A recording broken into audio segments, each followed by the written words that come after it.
Hari ini kita sedang berada di warung kopi Nopi di depan kantor PDIP Kabupaten Bengkayang dan depan kantor Partai Demokrat Kabupaten Bengkayang. Dan kita hadirkan narasumber kita yang tidak tanggung-tanggung, yaitu Bapak Jakariyas Sarjana Hukum yang terkenal seorang sosok pengacara terkenal. Dan kita tahu rekam jejak beliau dan beliau juga pakrol di dalam politik.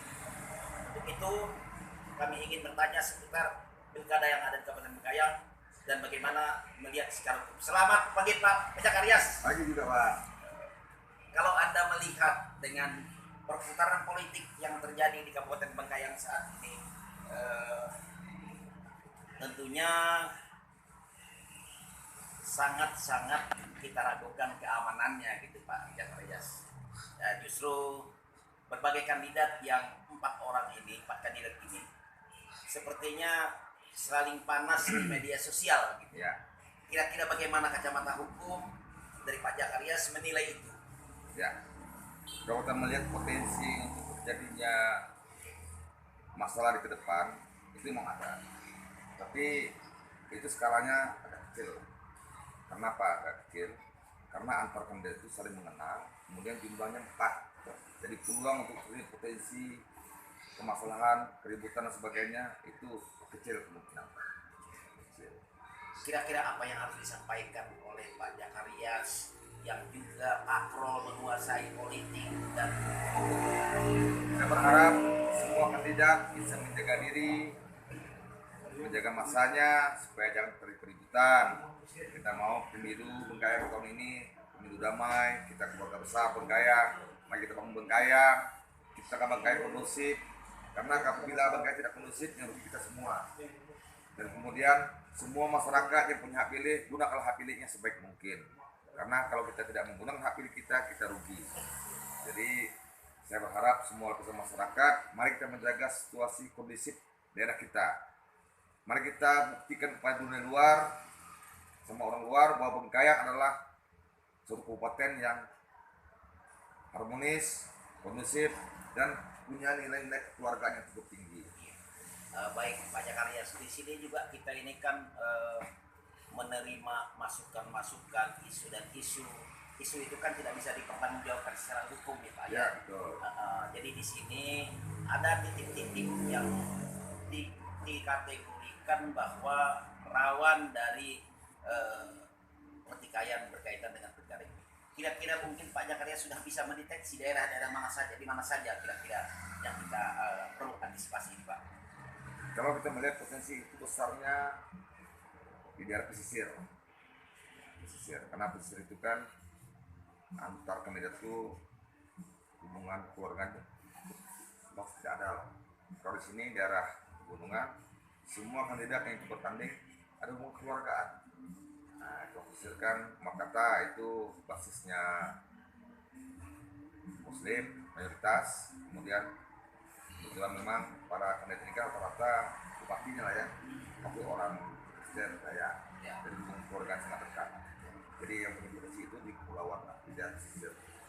Kira-kira Pak Jakariyas apa yang harus disampaikan kepada mereka dan antisipasinya seperti apa? Terutama kita kalau misalnya terjadi pertikaian itu, tentunya kan melibatkan instansi terkait, termasuk TNI dan Polri di sini kan.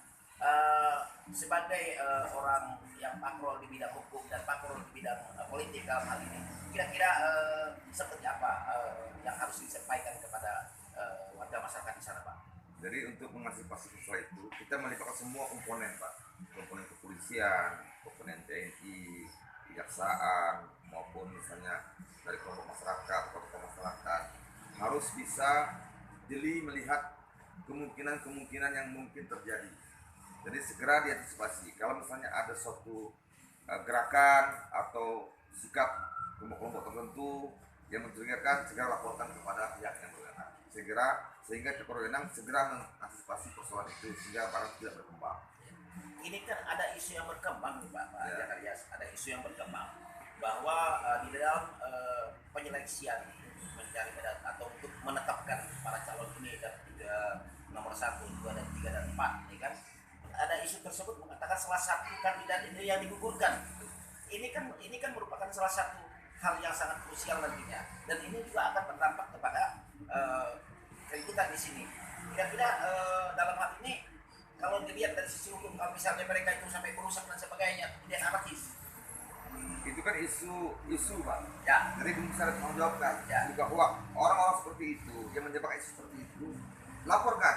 ya, Artinya kita laporkan kepada pihak berwenang untuk beri pembinaan. ya, Nah, berikan pembinaan kepada mereka supaya hal seperti itu jangan dikembangkan karena itu kan isu belum bisa bertanggung jawabkan. Kalau misalnya mengatakan si A itu tidak layak, si B tidak layak, itu kalau isu karena yang menentukan itu adalah KPUD, bukan masyarakat, bukan kelompok tertentu. sebaiknya seperti apa Pak?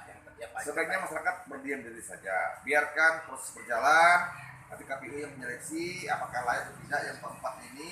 Apabila memang KPU mengatakan bahwa seseorang itu tidak layak untuk mencalonkan sebagai bupati, ya kita harus terima. Nah, kalau seandainya pihak yang digugurkan merasa tidak terima, dia punya hak untuk mengajukan keberatan. Ya, silakan. Ini negara hukum. Semua orang berhak untuk mengajukan pembelaan terhadap diri sendiri.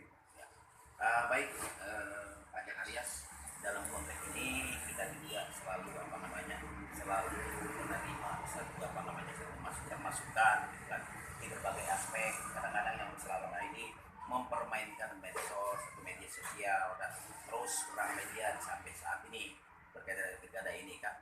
Kira-kira dalam konteks ini, kira-kira apa yang harus disampaikan kepada kepada seluruh masyarakat pengguna medsos saat ini sehingga tidak dijadikan tidak bertentangan dengan Undang-Undang 14 tahun 2008 tentang IT tepatnya.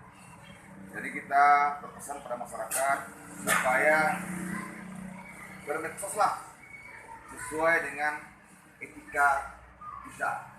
Etika sopan santun.